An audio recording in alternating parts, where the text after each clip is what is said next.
അരുൺ തിരുവനന്തപുരത്തെ ഒരു മൾട്ടിനാഷണൽ കമ്പനിയിൽ ആർക്കിടെക്ട് 15 വർഷത്തിന് ശേഷം തൻ്റെ പൈതൃക ഭവനമായ കിഴക്കേടത്ത് തറവാട്ടിലേക്ക് വരുന്നു. അച്ഛൻ്റെ മരണശേഷമുണ്ടായ സ്വത്ത് തർക്കങ്ങൾ തീർക്കാനാണ് വന്നിരിക്കുന്നത്. പക്ഷേ തറവാട്ടിൽ കാലുകുത്തിയ അന്ന് രാത്രി മുതൽ അവൻ ചില വിചിത്രമായ കാര്യങ്ങൾ കാണാനിടയാകുന്നു. പാതിരാത്രിയിൽ ആരോ നിലവിളിക്കുന്ന ശബ്ദം. മുറ്റത്തെ കിണറ്റിൽ നിന്ന് ആണെന്ന് തോന്നുന്നു കാറ്റിന് രക്തത്തിൻ്റെ മണം. ചുമരിലെ പഴയ ഫോട്ടോകളിലെ കണ്ണുകൾ അനങ്ങുന്നു. അവൻ്റെ മനസ്സിൽ ഭയവും സംശയങ്ങളും അണപൊട്ടിയൊഴുകാൻ തുടങ്ങി. വർഷങ്ങൾക്ക് മുമ്പ് ദുരൂഹ സാഹചര്യത്തിൽ മരിച്ച ചെറിയമ്മ ദേവകിയുടെ ആത്മാവ് ഇപ്പോഴും തറവാട്ടിലുണ്ടോ? അതോ അരുണിൻ്റെ ഭൂതകാലം അവനെ വേട്ടയാടുകയാണോ? അവനൊന്നും മനസ്സിലാകുന്നില്ല. നോവൽ ഇവിടെ ആരംഭിക്കുന്നു. നേരം സന്ധ്യ മയങ്ങി തുടങ്ങിയിരുന്നു. മഴ പതിയെ കനക്കുന്നുണ്ടായിരുന്നു. കിഴക്കേടത്ത് തറവാടിൻ്റെ മരപ്പടികൾ കയറുമ്പോൾ അരുണിൻ്റെ കാലുകൾ വിറക്കുന്നുണ്ടായിരുന്നു. 15 വർഷം. ഈ വീട്ടിൻ്റെ ഗന്ധം പോലും മറന്നിരിക്കുന്നു. പഴയ ഓടിട്ട ഒരു തറവാട് വീട്, ചുറ്റും വെള്ളം കയറിയ ഇറങ്ങിയ പറമ്പ്, മുറ്റത്തെ ആ കാട് പിടിച്ചു കിടക്കുന്ന പഴയ കിണർ, എല്ലാം അതേപടി. കുഞ്ഞെ, വാതിൽ തുറന്നിട്ടിട്ടുണ്ട്. പുറകിൽ നിന്ന് നാരായണൻ നായരുടെ ശബ്ദം. തറവാട്ടിലെ പഴയ കാര്യസ്ഥനാണ്. 70 വയസ്സ് കഴിഞ്ഞെങ്കിലും കണ്ണിലെ തിളക്കത്തിന് കുറവൊന്നുമില്ല.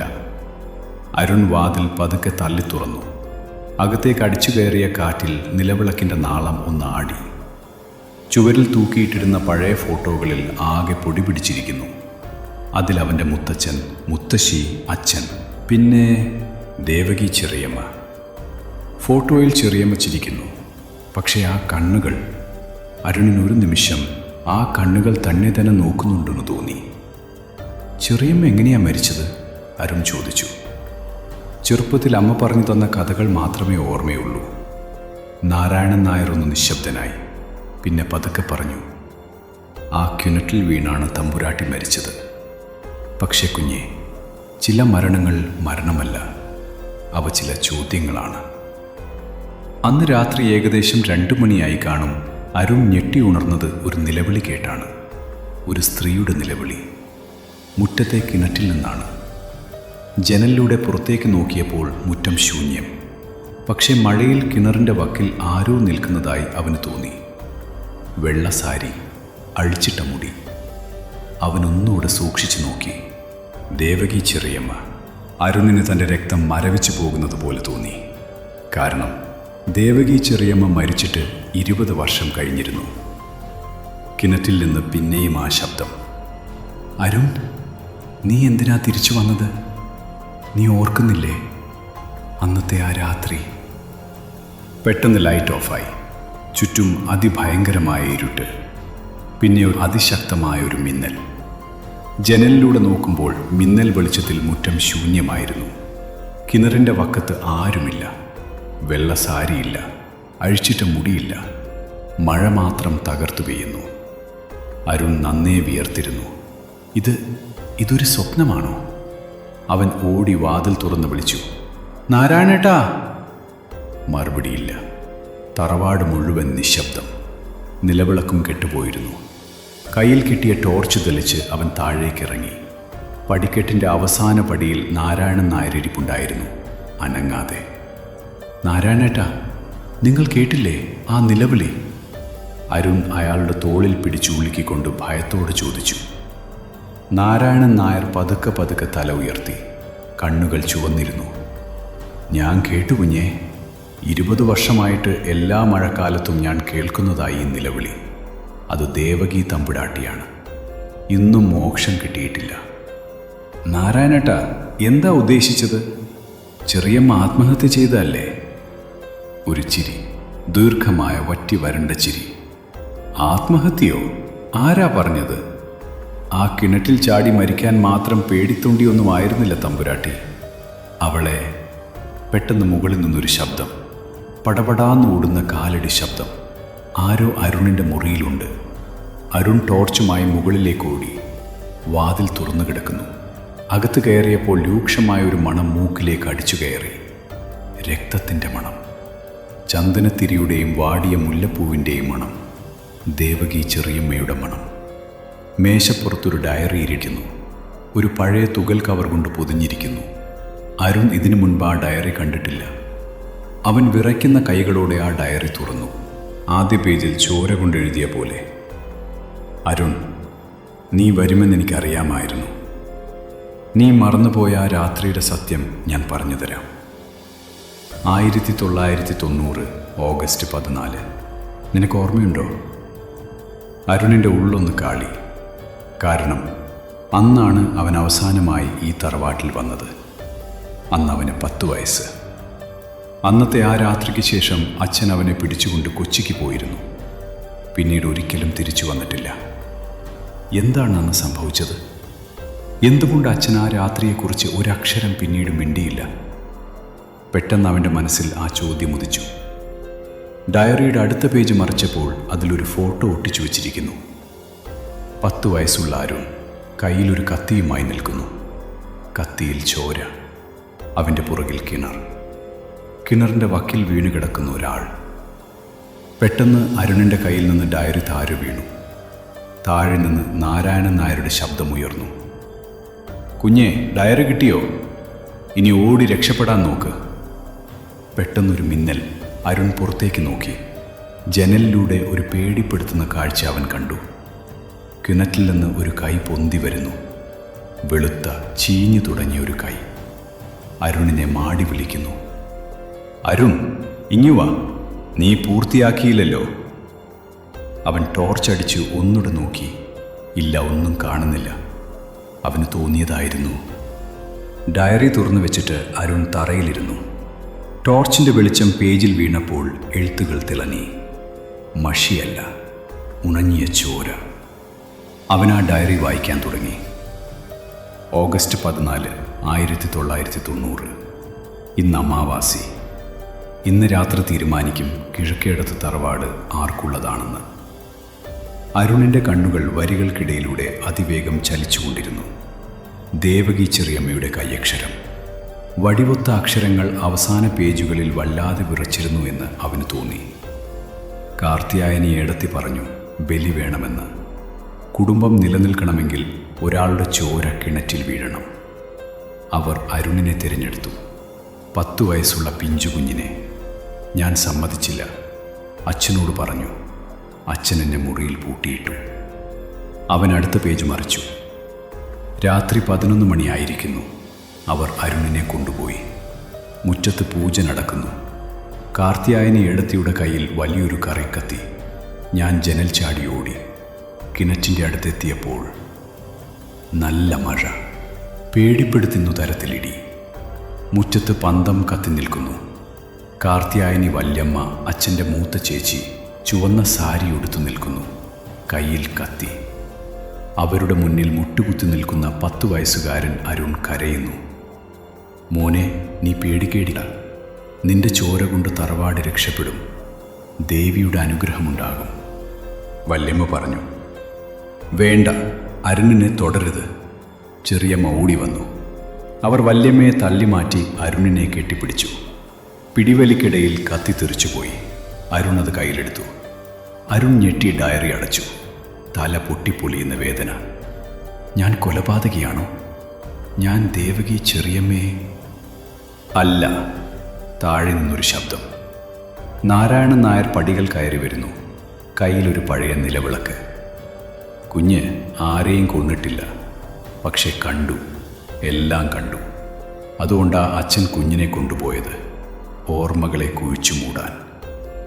പിന്നെ ആരാ ചെറിയമ്മയെ കൊന്നത്? അരുൺ ചോദിച്ചു.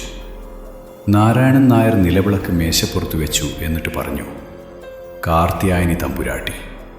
ദേവകി തമ്പുരാട്ടി തടസ്സം നിന്നപ്പോൾ അവരെ കിണറ്റിൽ തള്ളിയിട്ടു. എന്നിട്ട് നാട്ടുകാരോട് പറഞ്ഞു, ദേവകി ഭ്രാന്തിയായി കിണറ്റിൽ ചാടി മരിച്ചെന്ന്. പിന്നെ ആ ഫോട്ടോ, എൻ്റെ കയ്യൻ കത്തി. ഫോട്ടോ എടുത്തത് ഞാനാ കുഞ്ഞെ. നാരായണൻ നായരുടെ കണ്ണുകൾ നിറഞ്ഞു. തെളിവിന്. പക്ഷേ അന്ന് നിങ്ങളെ രക്ഷിക്കാൻ വേറെ വഴിയില്ലായിരുന്നു. ദേവകി തമ്പുരാട്ടി വീണപ്പോൾ കത്തി താഴെ കിടക്കുകയായിരുന്നു. കുഞ്ഞ് പേടിച്ചതെടുത്തതാ.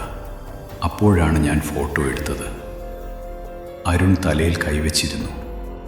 അപ്പോൾ ഞാൻ കുറ്റക്കാരനല്ല.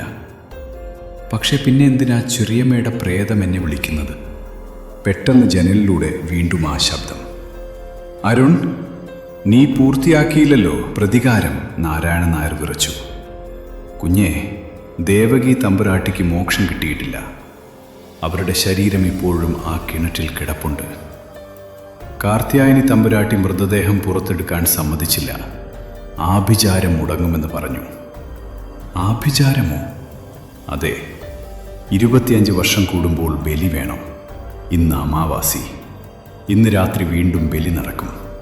ഇത്തവണ ഇര കുഞ്ഞാണ്. മുറ്റത്ത് പന്തങ്ങൾ തെളിഞ്ഞു. വാതിൽക്കൽ മുട്ടുകേട്ടു. അരുണേ, ഒരു വൃദ്ധശബ്ദം. കാർത്യായനി വല്യമ്മ. 95 വയസ്സ്. പക്ഷേ ശബ്ദത്തിന് ഇപ്പോഴും മൂർച്ചയുണ്ട്. വാതിൽ തുറക്കൂ, നിന്റെ ചെറിയമ്മ കാത്തിരിക്കുന്നു. വാതിലിൽ വീണ്ടും മുട്ടുകേൾക്കുന്നു. ഇത്തവണ കൂടുതൽ ശക്തിയിൽ. അരുണേ, പേടിക്കണ്ട. വല്യമ്മ വന്നത് നിന്റെ നന്മയ്ക്ക. തറവാടിൻ്റെ ശാപം തീർക്കാൻ സമയമായി. അരുൺ ഡയറി മുറുകെ പിടിച്ചു. നാരായണൻ നായർ അവൻ്റെ കയ്യിൽ കയറി പിടിച്ചു. കുഞ്ഞേ, വാതിൽ തുറക്കരുത്. ഇന്ന് അമാവാസി കഴിയും വരെ അവർക്കകത്ത് കടക്കാൻ പറ്റില്ല. തറവാടിൻ്റെ നിയമമാ. നിയമമോ? അരുൺ ചോദിച്ചു. ആതിഥേയൻ വിളിക്കാതെ ആഭിചാരക്കാരിക്ക് കടക്കാൻ പറ്റില്ല. ദേവകി തമ്പുരാട്ടി അതുകൊണ്ടാ ഇതുവരെ നിങ്ങളെ ഉപദ്രവിക്കാത്തത്. അവർക്കും ക്ഷണം വേണം. പുറത്തൊരു ചിരി കേട്ടു. നാരായണ, നീ ഇപ്പോഴും ജീവിച്ചിരിപ്പുണ്ടോ? നിന്റെ നാവ് അറക്കാതിരുന്നത് എൻ്റെ തെറ്റാ, വല്യമ്മ പറഞ്ഞു. മോനെ അരുൺ, വാതിൽ തുറക്ക്. ചെറിയമ്മയുടെ എല്ലെടുത്ത് ദഹിപ്പിക്കണം. അല്ലെങ്കിൽ അവൾ നിനക്ക് സ്വസ്ഥത തരില്ല. അരുൺ ജനൽപ്പഴിലൂടെ നോക്കി. മുറ്റത്ത് പന്തം പിടിച്ച് 5 പേർ, എല്ലാവരും വൃദ്ധർ. കാർത്യായനി വല്യമ്മയുടെ ആഭിചാരക്കൂട്ടം. നടുവിൽ വല്യമ്മ. നെറ്റിയിൽ കറുത്ത പൊട്ട്, കഴുത്തിൽ രുദ്രാക്ഷം, കയ്യിൽ തൃശൂലം പോലെ ചുവന്ന പൊടി തേച്ചൊരു വടി. പക്ഷേ അവരുടെ കണ്ണുകൾ, ആ കണ്ണുകൾക്ക് പ്രായമില്ല.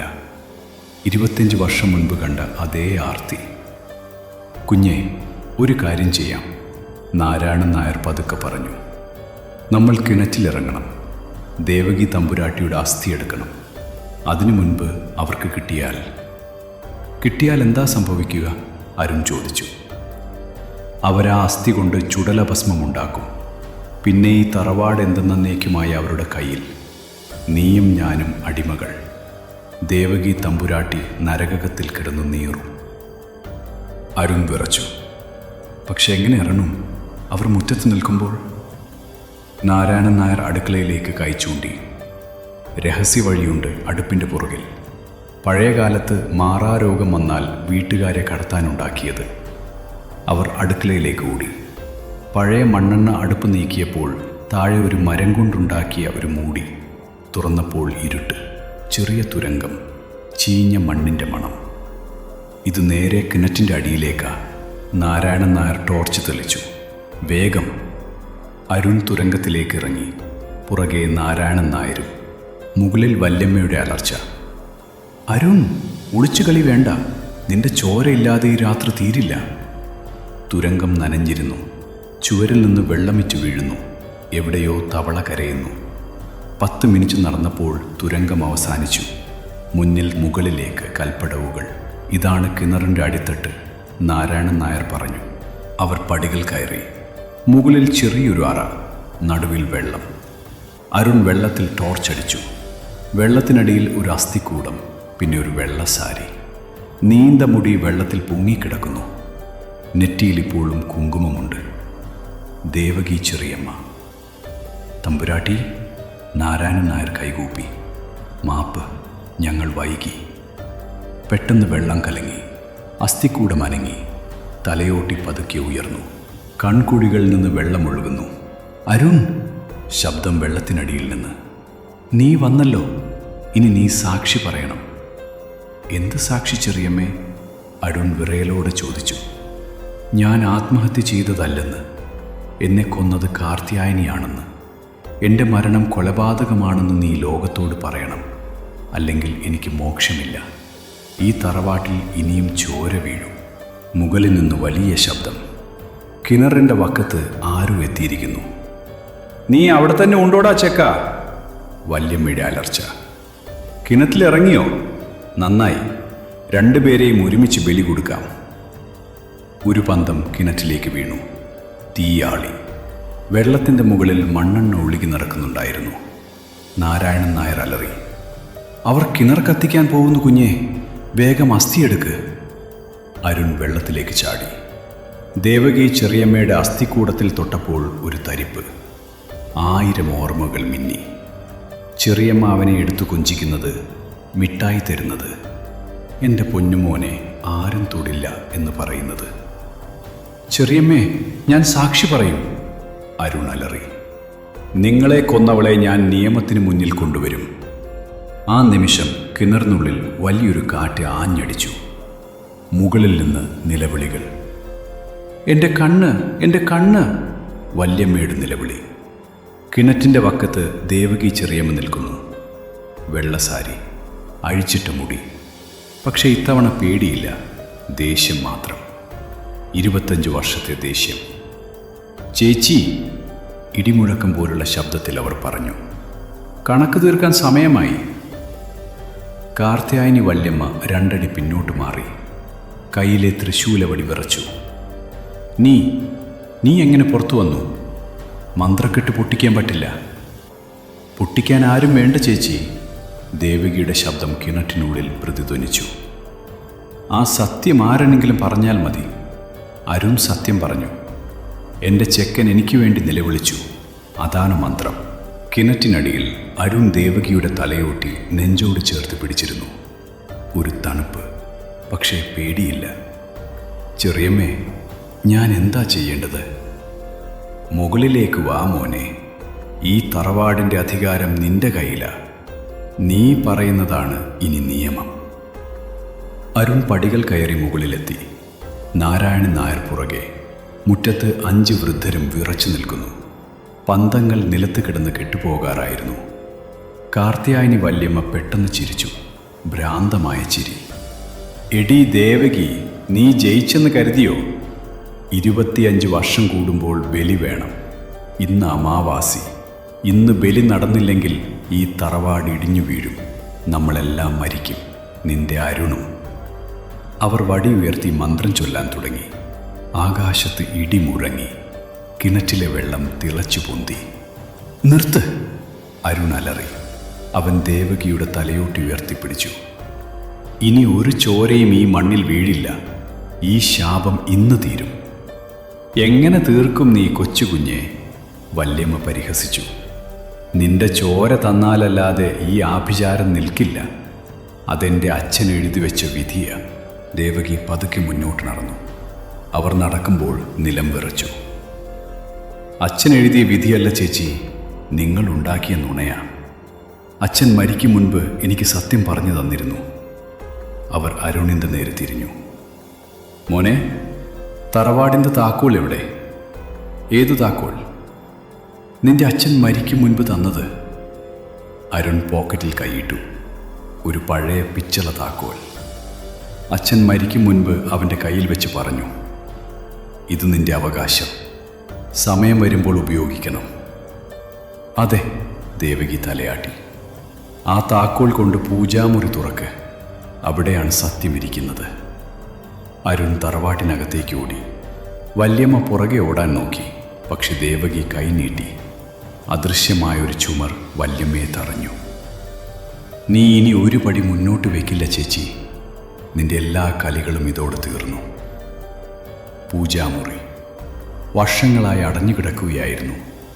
അരുൺ വിറയ്ക്കുന്ന കൈകളോടെ താക്കോലിട്ട് തിരിച്ചു. വാതിൽ തുറന്നു. അകത്ത് പൊടി പിടിച്ചൊരു പെട്ടി. തുറന്നപ്പോൾ പഴയ ഓലക്കെട്ടുകൾ. നടുവിൽ ഒരു ചെറിയ താളിയോല. അരുൺ അത് ഉറക്കെ വായിച്ചു. കിഴക്കേടത്ത് തറവാടിൻ്റെ ശാപം എന്നൊന്നില്ല. ഉള്ളത് ദുരാഗ്രഹമാണ്. എൻ്റെ മരണശേഷം സ്വത്ത് മുഴുവൻ മൂത്ത മകൾ കാർത്യായനിക്ക് വേണമെങ്കിൽ അവൾ ഇളയവരെ ബലി കൊടുക്കണം എന്ന് ഞാൻ പറഞ്ഞിട്ടില്ല. അതവളുടെ നുണക്കഥയാണ്. ആരെങ്കിലും ചോര കൊടുത്താൽ തറവാട് നശിക്കും. സ്നേഹം കൊടുത്താൽ ഈ തറവാട് നിലനിൽക്കും. ഇതെൻ്റെ അന്ത്യശാസനം. രാമവർമ്മ തമ്പുരാൻ. അരുണിൻ്റെ കണ്ണു നിറഞ്ഞു. ശാപമില്ല, ബലി വേണ്ട. എല്ലാം കാർത്യായനി വല്യമ്മയുടെ സ്വാർത്ഥത. അവൻ ഓലയുമായി മുറ്റത്തേക്ക് ഓടി. നിർത്ത്, എല്ലാവരും കേൾക്ക്. അവൻ ഓല വായിച്ചു കേൾപ്പിച്ചു. കേട്ടുകൊണ്ടിരുന്ന 5 വൃദ്ധരും തല താഴ്ത്തി. ഒരാൾ മുട്ടുകുത്തി കരഞ്ഞു. തമ്പുരാട്ടി, ഞങ്ങളെ തെറ്റിദ്ധരിപ്പിച്ചല്ലോ, ഞങ്ങൾ പാപികളാ. കാർത്യായനി വല്യമ്മയുടെ മുഖം വിളറി. കളവ്, ഇത് കളവ്. കളവല്ല ചേച്ചി. ദേവകി അടുത്തേക്ക് വന്നു. അച്ഛനിതെനിക്ക് തന്നിട്ടാണ് മരിച്ചത്. നിങ്ങൾ എന്നെ കൊന്നത് ഈ സത്യം പുറത്തു വരാതിരിക്കാൻ വേണ്ടിയാണ്. പക്ഷേ സത്യം ഒരിക്കലും മരിക്കില്ല. വല്യമ്മയുടെ കയ്യിലെ വടി താഴെ വീണു. അവർ വയസ്സായ ഒരു സ്ത്രീയായി ചുരുങ്ങി. ഞാൻ തറവാട് രക്ഷിക്കാൻ ഞാൻ ആരെയും കൊല്ലേണ്ട ചേച്ചി, ദേവകി പറഞ്ഞു. സ്നേഹിച്ചാൽ മതി. ആകാശത്ത് പെട്ടെന്നൊരു മിന്നൽ. പിന്നെ മഴ നിന്നു. അമാവാസിയുടെ കറുപ്പ് മാറി നിലാവ് പരന്നു. ദേവകി അരുണിൻ്റെ അടുത്തേക്ക് വന്നു. അവൻ്റെ തലയിൽ കൈവച്ചു. ഇത്തവണ സ്പർശം ചൂടുള്ളതായിരുന്നു. മോനെ, എനിക്ക് പോകണം. നീ സാക്ഷി പറഞ്ഞല്ലോ, എൻ്റെ കടം തീർന്നു. ചെറിയമ്മേ. അരുണിൻ്റെ തൊണ്ട അടഞ്ഞു. ചെറിയമ്മ പോവല്ലേ? ഒരു ചിരി മാത്രം. 25 വർഷം മുൻപുള്ള അതേ ചിരി. ഞാൻ എപ്പോഴും നിന്റെ കൂടെ ഉണ്ടാവും കുട്ടാ, പക്ഷേ പ്രേതമായിട്ടല്ല, ഓർമ്മയായിട്ട്. അവർ പതുക്കെ അലിഞ്ഞു ഇല്ലാതായി. നിലാവിൽ ലയിച്ചു ചേർന്നു. കയ്യിലെ തലയോട്ടി പൊടിഞ്ഞ് കാറ്റിൽ പറന്നുപോയി. നാരായണൻ നായർ കൈകൂപ്പി നിന്നു. തമ്പുരാട്ടിക്ക് മോക്ഷം കിട്ടി. കാർത്യായനി വല്യമ്മ തറയിലിരുന്നു എന്നുകയായിരുന്നു. എന്നെ പോലീസിൽ ഏൽപ്പിക്കാരൻ കുഞ്ഞെ, ഞാൻ ചെയ്ത പാപത്തിന്. അരുൺ അവരുടെ അടുത്ത് ചെന്നിരുന്നു. വേണ്ട വല്യമ്മേ, നിങ്ങൾ അനുഭവിച്ചത് മതി. ഈ തറവാടിന് ശാപമല്ല, ഒരു നല്ല വീട്. നിങ്ങൾക്കും ഇവിടെ ജീവിക്കാം. പക്ഷേ ഇനി ചോര വേണ്ട, സ്നേഹം മാത്രം. പിറ്റേന്ന് രാവിലെ അരുൺ കിണർ മൂടി. മുകളിൽ ഒരു തുളസിത്തറ കെട്ടി. ദേവകി ചെറിയമ്മയുടെ ഫോട്ടോ വെച്ച് വിളക്ക് കത്തിച്ചു. നാരായണൻ നായർ ചോദിച്ചു, കുഞ്ഞ് ഇനി പോവില്ലേ? അരുൺ തറവാട് നോക്കി ചിരിച്ചു. ഇല്ല നാരായണേട്ടാ, ഈ വീട് വിട്ടിട്ട് ഞാൻ എങ്ങോട്ട് പോകാൻ? ഇതെൻ്റെ വീടാ. ചെറിയമ്മ കാത്തു സൂക്ഷിച്ച വീട്. ദൂരെ എവിടെയോ ഒരു മുല്ലപ്പൂവിൻ്റെ മണം. തറവാട് ഉറങ്ങാൻ തുടങ്ങിയിരുന്നു. 25 വർഷത്തെ ഉറക്കമില്ലായ്മ കഴിഞ്ഞ്. നിങ്ങളുടെ അഭിപ്രായം കമൻറ്റുകളിൽ രേഖപ്പെടുത്തുക. വീഡിയോ ഇഷ്ടപ്പെട്ടാൽ ലൈക്ക് ചെയ്യാനും ചാനൽ സബ്സ്ക്രൈബ് ചെയ്യാനും മറക്കരുത്. അടുത്ത ഒരു കേസുമായി വീണ്ടും കാണുന്നതുവരെ നന്ദി, നമസ്കാരം.